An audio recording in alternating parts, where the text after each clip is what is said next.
होली में सबके घरों में चिप्स पापड़ बहुत बनाए जाते हैं। वैसे भी इस सीज़न में बनाए ही जाते हैं। तो देखिए, मैं आपको 4 आलू से कम तो 100 पापड़ बना के दिखाऊंगी।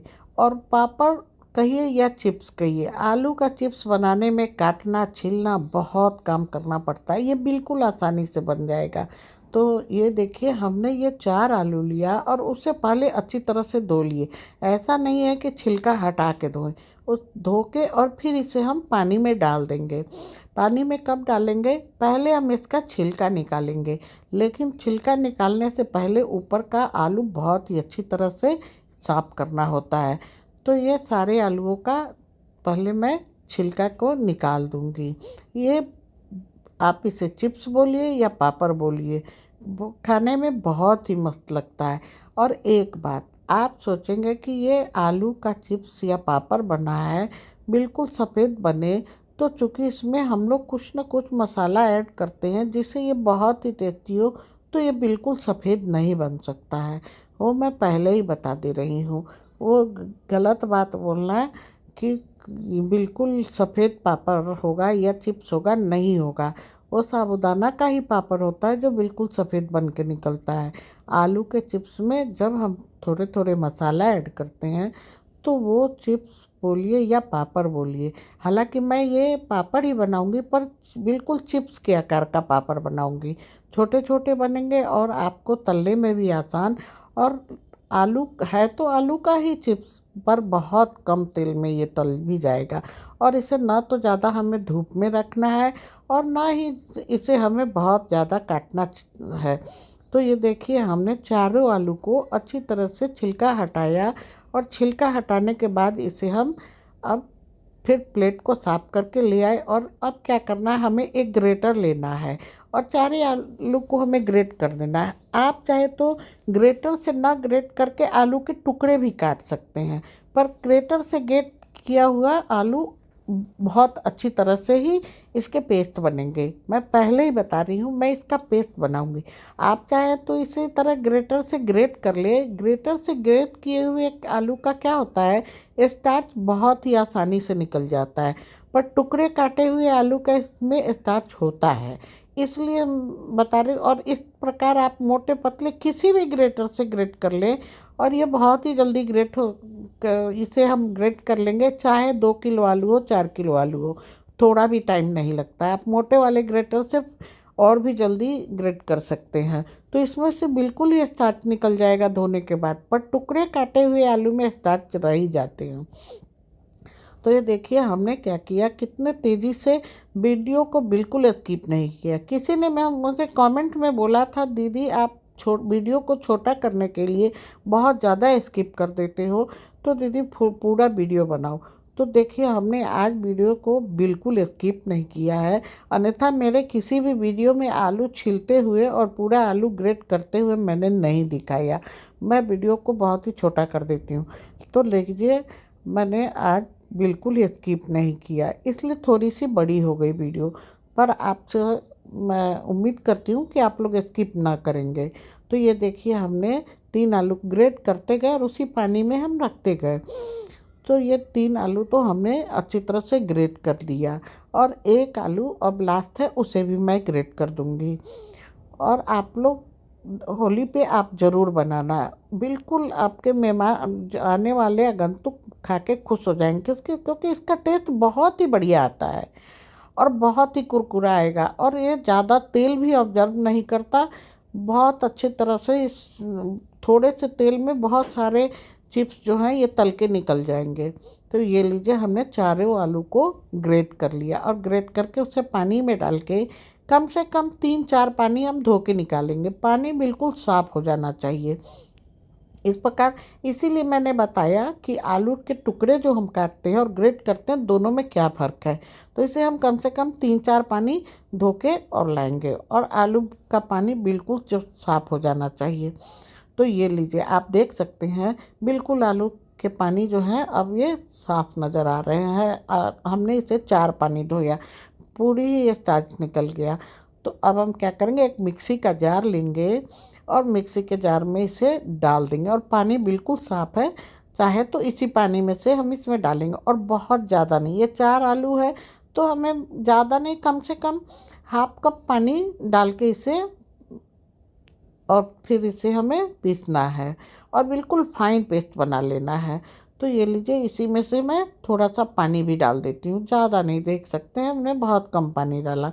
और बचे हुए को भी मैं छान के ले आऊँगी, और जो एक्स्ट्रा पानी है उसे हमने फेंक दिया। और अब मैं इसे ढक्कन लगा के और बिल्कुल फाइन पेस्ट बना लूँगी। तो ये लीजिए, हमने फाइन पेस्ट बना लिया और बिल्कुल अच्छी तरह से बन गया है, इसमें कोई लम्स नहीं है। अब मैं इसे छान के आपको दिखाती हूँ। इसे पहले एक बार छन्नी से छानें। आप ज़्यादा आलू के बनाते हैं तो छलनी से ना भी छानेंगे तो चलेगा, पर इसे अच्छी तरह से आपको फाइन पेस्ट तो बनाना ही पड़ेगा।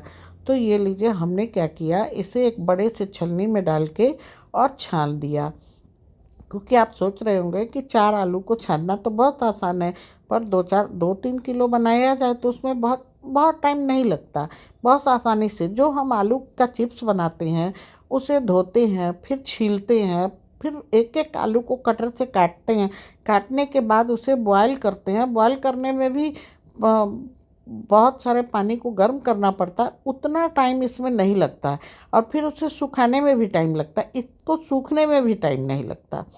तो ये देखिए, हमने छलनी पे अच्छी तरह से इसे छान दिया और बिल्कुल ही फाइन पेस्ट अच्छा बना है। इसमें से बिल्कुल थोड़ा सा ही निकलेगा जो कि हम अच्छे से ग्राइंड नहीं हुआ है। तो लीजिए, हमने छान दिया और अब इसमें हमें पानी डालने की कोई आवश्यकता नहीं है, जितना पानी है उतना सफिशिएंट है। और इसमें अब हम कुछ सामग्री मिलाएंगे, तो ये जिससे उसके टेस्ट में बहुत ही मस्त सा टेस्ट आ जाएगा। तो ये लीजिए, अब मैं क्या करूँगी, इसी में हम पहले इसे मिलाएंगे। अब देख सकते हैं ये बहुत गाढ़ा नहीं है और पतला भी नहीं है। और इसी में अब क्या करेंगे, हम डाल डाल देंगे हाफ टेबल स्पून काली मिर्च पाउडर। काली मिर्च पाउडर आप कम ज़्यादा भी कर सकते हैं। और उसके बाद इसमें स्वाद के अनुसार नमक डाल देंगे। हमने इतने में हाफ टेबल स्पून नमक डाला, वो भी सेंधा नमक हमने डाला, ताकि कोई व्रत में भी चाहे तो इसे खा सकता है। तो ये देखिए, हमने हाफ टेबल स्पून सेंधा नमक डाला है, ताकि जब हमारे घर में कोई व्रत करता है और सेंधा नमक खाता है तो खा सकता है। और 2 चम्मच हमने इसमें अरारोट का आटा डाला है।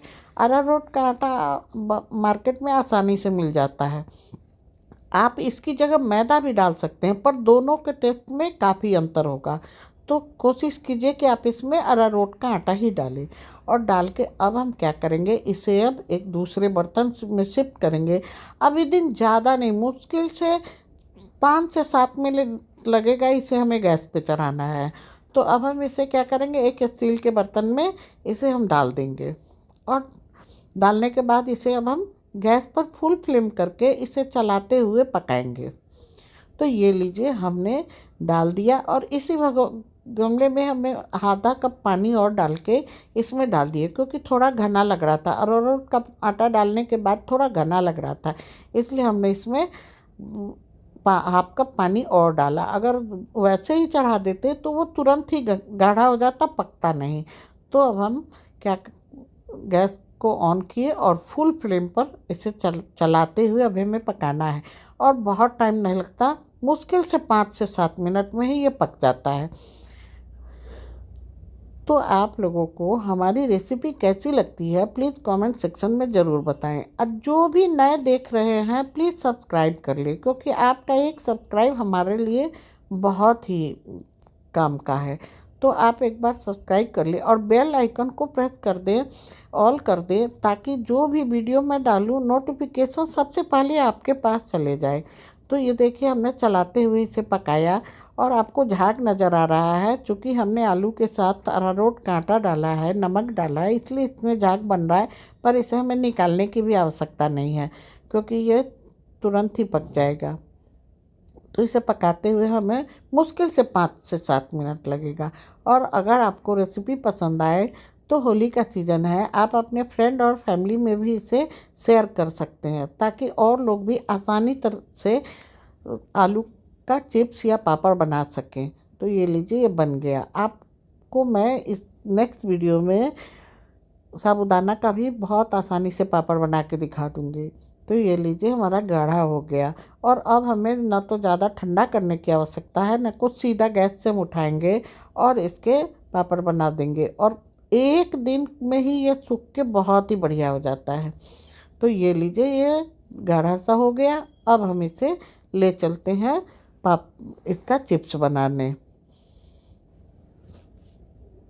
ये इसे आपको देख के लगता होगा कि ये बहुत ही गाढ़ा हो गया है, तो इसके तो मोटे मोटे पापड़ बनेंगे, लेकिन नहीं बनेंगे। बिल्कुल ये सूखने के बाद पतले पतले बिल्कुल ट्रांसपेरेंट से पापड़ बन के निकलेगा। तो लीजिए मैं आपको अब इसे दिखाती हूँ कि इसे कैसे बनाना है। तो इसके लिए क्या किया, हमने एक प्लास्टिक बिछा लिया। आप कोई भी प्लास्टिक डाल सकते हैं और उसी पर हमें बिल्कुल छोटा छोटा, कम से कम इसने में 100 पापड़ बन के निकलेंगे। और बिल्कुल छोटा छोटा सा गोल गोल डाल के आप ताकि जब आप तलेंगे तो वो कैसा दिखेगा, लगेगा जैसे ये कटे हुए, जैसे हम काट के चिप्स बनाते हैं, वो बिल्कुल चिप्स की तरह ही लगेगा। और खाने में आपको आलू के पापड़ का टेस्ट आएगा और बिल्कुल चिप्स की तरह, देखने वाला समझ भी नहीं पाएगा कि इसे आपने काट के बनाया है या इसका पेस्ट बना के बनाया है। तो इस प्रकार हम इसे छोटे छोटे करके डाल देंगे। बहुत बड़ा, आप चाहे तो साइज़ में बड़ा भी बना सकते हैं, पर ये मोटा ही डालिएगा, ये बिल्कुल पतला पतला हो जाएगा। तो ये देखिए हमने धीरे धीरे, और कहीं और नहीं, हमने किचन में ही इसे स्लैब पे डाल दिया, क्योंकि यहीं पे मैं पंखे ऑन कर दूंगी। ये 2-3 घंटे पंखे में रखने के बाद फिर मैं वापस बाहर इसे पंखे में डाल दूंगी, क्योंकि आसानी मुझे तो आसान लगा यहीं डालना, तो हमने किचन में ही डाल दिया। और तो देखिए कितना जल्दी जल्दी मैं छोटे छोटे से पापड़ बना के डाल रही हूँ और बहुत ही जल्दी सारे के सारे हमने डाल दिया। आप देख सकते हैं अभी घोल कितना सारा बचा है। और एक दिन के बाद, सुखाने के बाद में देखिए, आपको देखने से इसका कलर लग रहा होगा जैसे ये काला काला नहीं, मैं एक एक उठा के दिखाती हूँ, बिल्कुल ट्रांसपेरेंट और सफ़ेद सफ़ेद है। एक्चुअल में इसमें पेपर पाउडर यानी काली मिर्च पाउडर पड़ा है, इसलिए वो वैसा दिख रहा है, पर जब हम एक एक उठा रहे हैं तो देखिए बिल्कुल ट्रांसपेरेंट सफ़ेद है। तो इसे हम तल के निकालेंगे। और हमारे घर में सभी थोड़ा हल्का रेड कलर का हो जाए तो पसंद करते हैं, ज़्यादा कुरकुरा, तो मैं उसी प्रकार इसे तल के निकाल रही हूँ। और एक ही दिन में वो पापड़ अच्छे से पंखे के नीचे सूख जाएगा, धूप में डालने की बिल्कुल आवश्यकता नहीं है। तो देख सकते हैं ये बिल्कुल चिप्स की तरह निकला है। इसे कोई नहीं देख के समझ पाएगा कि आपने लिक्विड बनाया है। तो ये लीजिए एक बार मैं और तल के निकाल देती हूँ। और तेल जो कहते हो, ये तेल बिल्कुल ऑब्जर्व नहीं करता। तो इस प्रकार आप एक बार पापड़ ज़रूर बनाएंगे और ज़रूर खाएंगे। अब मैं आपको इसका आवाज़ सुना देती हूँ कि ये कितना ही कुरकुरा बन के तैयार हुआ है और बिना कि ज़्यादा मेहनत के। तो ये लीजिए मैं आपको सुनाती हूँ इसका आवाज़। तो देखिए कितना ही कुरकुरा बन के तैयार हुआ है। बहुत ही, खाने में तो बहुत ही स्वादिष्ट है और बहुत ही कुरकुरा। तो आपको हमारी रेसिपी कैसी लगी ज़रूर बताएं। थैंक